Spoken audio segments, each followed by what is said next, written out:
Good evening, everybody, and welcome back to the Spooky Mom Show.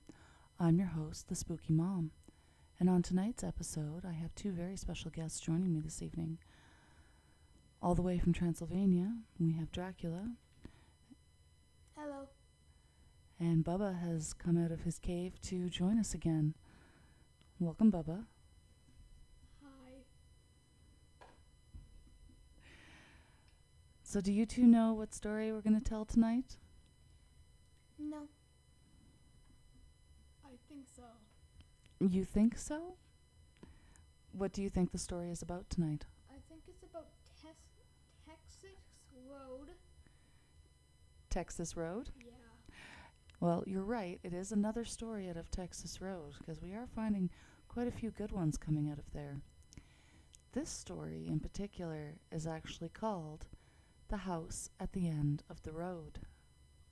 Would you like to hear it? Of course. Yes. All right.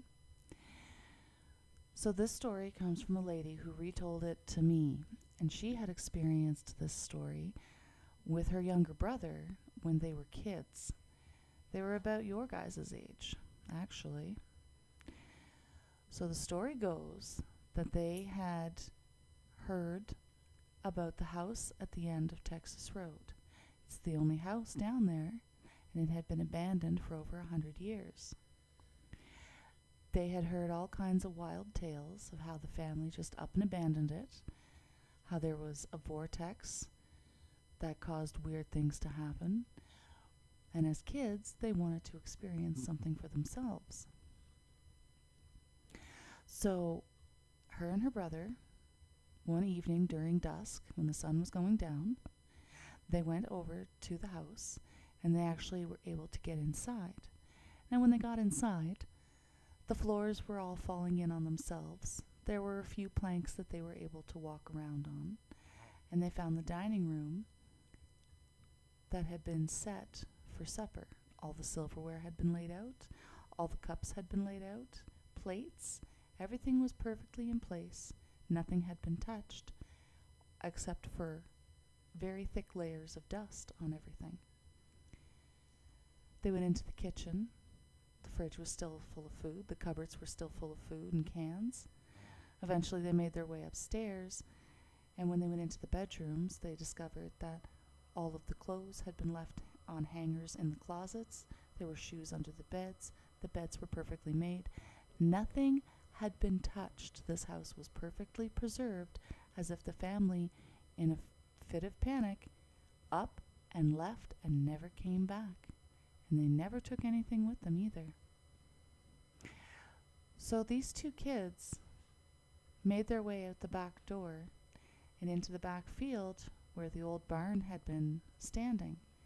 Now this old barn, it had a very bad lean to it, and it was about to fall over. And the doors to the front of the barn also leaned, and they were very difficult to open. So the brother and sister, they worked together. They were able to pry open the door to the front of the barn, and they walked inside. And when they walked inside, hanging from the rafters were old tools and bits of metal that were used by the old farmer.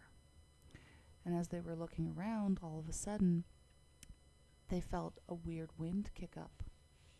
When they looked outside, there wasn't a breeze anywhere to be found outside of the barn. The grass was still, the trees were still, but inside the barn, it was starting to turn into a wild, windy vortex, like a hurricane was coming. And the bits of metal and all of the equipment that were hanging from the rafters started to spin violently, and the two of them ran out of that barn because they didn't want to get hurt in case something fell on them. As soon as they ran out of that barn, the door that they struggled to pry open with the two of them slammed shut behind them, all on its own. Now remember, there was no wind, there was nothing. And these are two children, and it took all their strength to open that door. This lady that told me this story, she still to this day cannot explain how that door closed on its own or what actually happened in that barn. But her and her brother, they went home that night, They never said a word to anybody until recently when they talked to me about it, because they didn't think anybody was going to believe them. And that's the story of the house at the end of the road. What do you think? I'm speechless. That's actually like a good story. Yeah, you like that? But another thing is, Yeah. it's like if they just ran up and ran away, then has to be something that scared them away.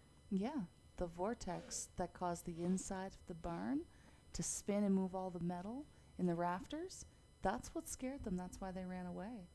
And as soon as they ran out of the barn, that door slammed shut on its own. They have no explanation as to why that would have happened. So yeah, it's very interesting. Yeah? So the story is kind of hard to tell because you don't know what made the family ran Yeah? away. So what do you think? Should we find more stories like this to tell? Yes. Also, I have something to say. All right. What if Yeah? that like there was never a family Yeah?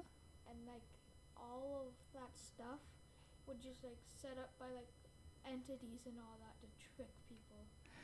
Well, that's the thing about the house at the end of the road. It was actually owned by a family centuries ago. And there are many stories across Canada, including my home province of Prince Edward Island, where many hundreds of years ago, families would have set up a farmhouse, and then all of a sudden, in the middle of the night, the family's just gone.